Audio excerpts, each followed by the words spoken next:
rode the Suzuki Gixxer SF250 back at the Buddha International Circuit and we came back very impressed. It's a very good sports bike for the track riding and especially for the beginners. Now we have the Gixxer 250 for our daily commuting test and we have tested it extensively to get you all the detailed review about the Gixxer. So let me talk about some design bits and the highlights of the Gixxer SF250 that I personally liked over here.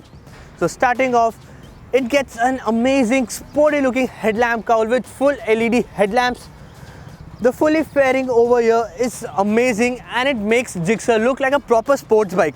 If actually the Gixxer SF tag was not here, I would have probably considered this to be a very premium sports bike. And this type of fairing was not available on the earlier Gixxer SF155, which also comes with the similar design now. So you get a high-rise fuel tank and it is sculpted as well. You get a raised clip-on handlebar, which is a sporty element as well. You get fully digital LED speedometer. Also, you get a split seat ergonomic over here, but the height of the seat is not as high as the R15 V3.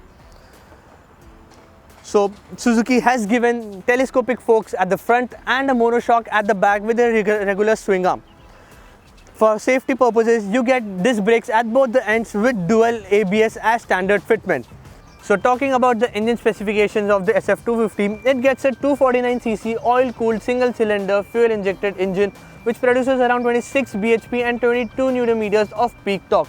The engine comes paired to a 6-speed gearbox. Suzuki claims that the oil cooling system on the Gixxer is improving the mileage and the performance as well. So now, let's start riding. We were not able to test the practicality of Gixxer SF250 in real world at the BIC. Now we see that the low end grunt is a bit dull, but the bike picks up fine at low RPM for overtakes. The acceleration is smooth and progressive combined with a sporty exhaust note.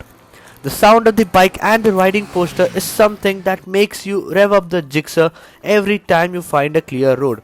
The clutch of the bike is light, which is a good thing in the city's chock-a-block traffic. One thing I specifically liked is that even after crossing considerable triple-digit speeds, the engine does not lose its juice and keeps revving up smoothly till the red line. Talking about the suspension, it is balanced and gobbles up most of the big potholes.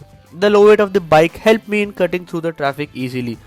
The front and rear disc brake setup with dual ABS kept the braking of the bike right on. Riding the bike for over 100 km in a single stretch with its slightly dedicated riding position was not at all cumbersome. So now is the time for the verdict of the Gixxer SF250 and we will let you know if this bike is a great tool for the city.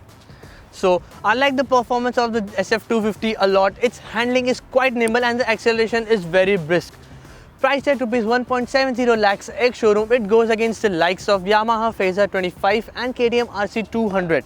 So the verdict is I like this bike and it's a great tool for a beginner who wants to learn the track riding, and also you can take this bike daily for your office commuting.